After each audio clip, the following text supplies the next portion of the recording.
Shalom Bapak Ibu Saudara. Kita teruskan tema kita menjalankan kerajaan sorga di bumi atau menjalankan kerajaan Kristus di bumi. Nah, kita masih dalam kasus Abraham, di mana Abraham mendapat janji dalam Kejadian 12 dikatakan olehmu dan keturunanmu semua kaum di muka bumi akan diberkati. Kalau pengertian semua kaum itu artinya bukan dari satu kaum dipilih sebagian. Itu namanya ya nggak semua kaum. Semua kaum itu artinya ya semua orang ya. Itu pengertiannya ya. Oke. Nah sekarang siapa keturunan Abraham ini? Ya tentu secara jasmani itu Israel. Tapi Paulus di dalam surat Galatia dia mengatakan, Galatia pasal 3 dikatakan ayat 16, adapun kepada Abraham diucapkan segala janji itu dan kepada keturunannya. Tidak dikatakan kepada keturunan-keturunannya. Jadi keturunannya di situ istilahnya dalam bentuk tunggal, ya. Seolah-olah dimaksud banyak orang, tetapi hanya satu orang dan kepada keturunanmu bentuk tunggal, yaitu Kristus, ya, Kristus Yesus maksudnya. Nah, sekarang ini bukan berarti Israel tidak ada rencana Tuhan untuk Israel. Kita nggak bicarakan dulu itu Israel, ya, keturunan jasmani Abraham. Tapi yang kita mau bicarakan Yesus ini yang adalah keturunan Abraham mendapat janji juga, dia berarti kan oleh Yesus semua kaum di muka, oleh Yesus dan keturunannya, semua kaum mendapat berkat, ya. Nah persoalannya Yesus kan tidak punya keturunan secara jasmani karena Yesus itu tidak menikah, ya. Nah jadi bagaimana dong ini bisa digenapi kalau Yesus tidak punya keturunan? Sebenarnya Yesus itu punya keturunan yaitu Kristus, ya. Nah mari kita lihat dulu ya di kitab di silsilah yang ini, tapi saya pakai yang ILT ini ya. Coba dulu kita melihat silsilah Yesus ya. Di Matius itu ya. Nah coba dulu sebentar saya dengan secara cepat ya. Di sini Yesus itu dimulai dari Abraham itu dikatakan ya ayat yang ke 17 Matius 1. Jadi dari Abraham sampai Daud seluruhnya ada 14 generasi.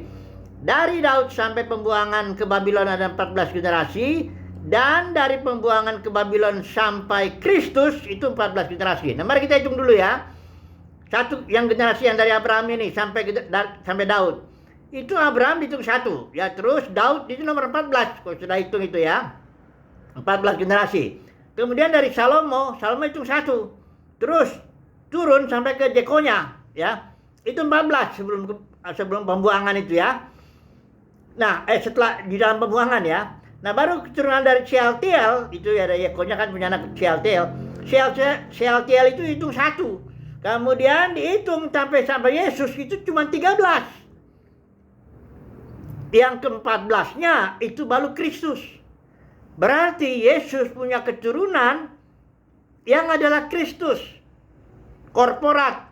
Nah, tapi di sini nanti kita lihat bahwa Kristus itu Kristus pemenang ya. Oke lah.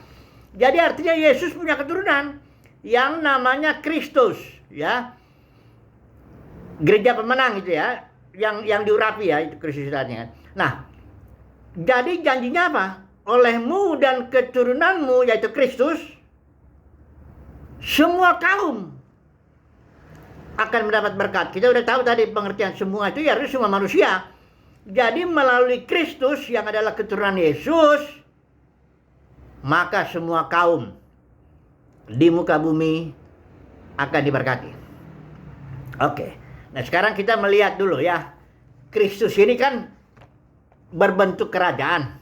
Yaitu kerajaan Kristus ya kan. Kerajaan Mesias ya. Nah mari kita melihat dulu ada dua ayat dulu sebentar ya. Yesaya yang ke-9 ayat 7. Karena kerajaan itu, kerajaan Kristus, kerajaan terang itu dia harus menaklukkan segala sesuatu ya. Dan perluasannya nggak berkesudahan. Mari kita baca dulu ya. Yesaya 9 ayat 7. Ini saya pakai LT ya. Dalam hal perluasan pemerintahannya, kerajaannya itu, karena di sini pasal 9 konteksnya kerajaan Mesias ya. Dalam hal perluasan pemerintahannya dan dalam hal damai sejahtera tidaklah berkesudahan.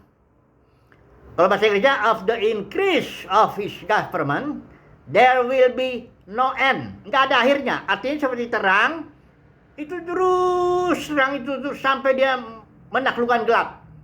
Sudah tahu kecepatan terang itu 300 km, 300.000 km per detik. Cepat sekali terang itu dan melenyapkan gelap. Jadi kerajaan gelap akan patah, hancur semua. Dan tawanannya ya diambillah manusia itu. Kan sekarang manusia ditawan oleh kerajaan kegelapan ya. Nah, jadi ayat ini menjelaskan bahwa kerajaan Kristus itu akan menaklukkan segala sesuatu. Ya tentu kerajaan kegelapan terutama ya. Dan merampas itu. Oke, tapi yang mengerjakannya itu bukan Yesus. Kejadian di Kisah Para Rasul 3 ayat 21 dia bilang Yesus itu harus diam di sorga sampai pemulihan segala sesuatu. Jadi siapa yang ngerjainnya? Ya Kristus itu. Kristus yaitu gereja pemenang. Kenapa saya sebut gereja pemenang? Karena dalam kekristenan banyak orang Kristen, mayoritas bahkan percayanya neraka kekal. Ya. Jadi dia dipilih, sebagian lempar ke neraka nggak tahu di mana. Setelah itu yang nggak dipilih ya lempar ke naik ke surga dulu yang dipilih itu. Nyanyi-nyanyi di sana kerjanya, bukan melakukan segala sesuatu, nyanyi-nyanyi di sana, nggak tahu jadi berkat apa enggak itu begitu. Udah gitu yang tidak dipilih lempar ke neraka katanya selama-lamanya, menggeliat-geliat di situ. Itu namanya janji Abraham dari genapi itu. Olehmu dan keturunanmu semua kaum, semua orang akan diberkati. Bagaimana mau diberkati orang udah kabur dari, apalagi ada ajaran rapture, kabur dari bumi. Oh, untuk semua kaum di muka bumi kok diberkati melalui Kristus itu. Nah itu makanya saya bilang Kristus yang dimaksud di situ, keturunan Yesus itu adalah Kristus pemenang, yang orang Kristen yang bukan saja dipanggil, tapi juga dipilih untuk menjadi apa? Pemenang ya, dan yang setia. Saudara lihat di Wahyu pasal 17 baca itu, yang pemenang itu adalah yang dipanggil, jadi Kristen, dia gereja, itu eklesia kan, dipilih, baru dia setia. Nah, oke, satu ayat lagi ya sebagai penutup ini ya. Ini singkat saja, nanti kesambung lagi.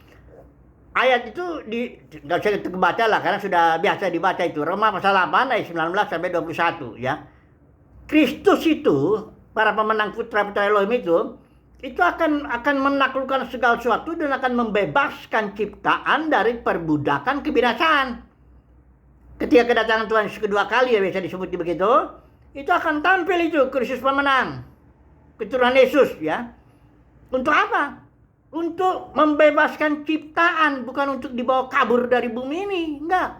Untuk membebaskan ciptaan. Bahkan dia mempersatukan segala sesuatu, baik yang di sorga, di bumi, bawah bumi, dipersatukan dalam Kristus itu. Supaya Bapa menjadi semua, bukan sebagian ya, 1 Korintus 15. Bapa menjadi semua, dalam semua, artinya Bapa dapat mengekspresikan kasihnya, karakternya, kemuliaannya di dalam semua orang dan melalui semua orang. Tapi yang ngerjain siapa? Keturunan Yesus yang adalah Kristus pemenang itu.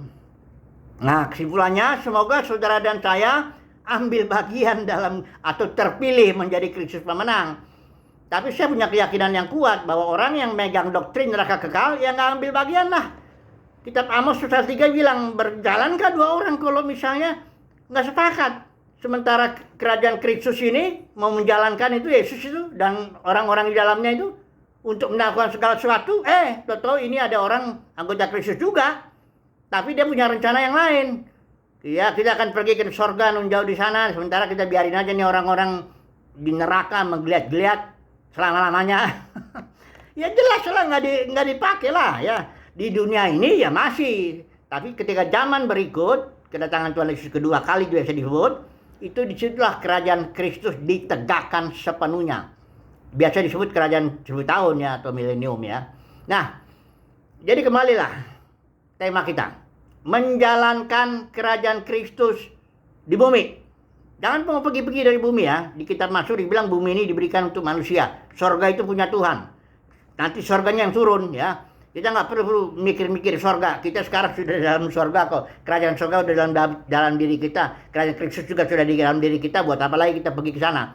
Kita di sini, bumi inilah yang urusan kita ini ya. Manusia, anak-anak manusia. Bumi ini yang dipercayakan ya. Untuk ditaklukkan segala sesuatu di sini ya. Dan bawa itu kemuliaan kemenangannya itu bumi penuh kemuliaan Tuhan ya. Oke lah. Jadi ya udah, itulah kesimpulannya dulu. Marilah kita mulai dari sekarang, jalankanlah kerajaan Kristus hari lepas hari, dalam arti mendengar suara Kristus hari lepas hari, ikutin aja dia. Ya, nggak mengikuti pemimpin agama kita, nggak mengikuti aliran tertentu kita mengikuti Kristus, Yesus. Ya, bukan nggak belajar dari semua orang, ya kita belajar semua orang, tapi kita nggak jadi pengikut siapapun kecuali pengikut Yesus ya. Oke lah, sampai di sini aja dulu, nanti kita sambung lagi besok ya. Haleluya, amin.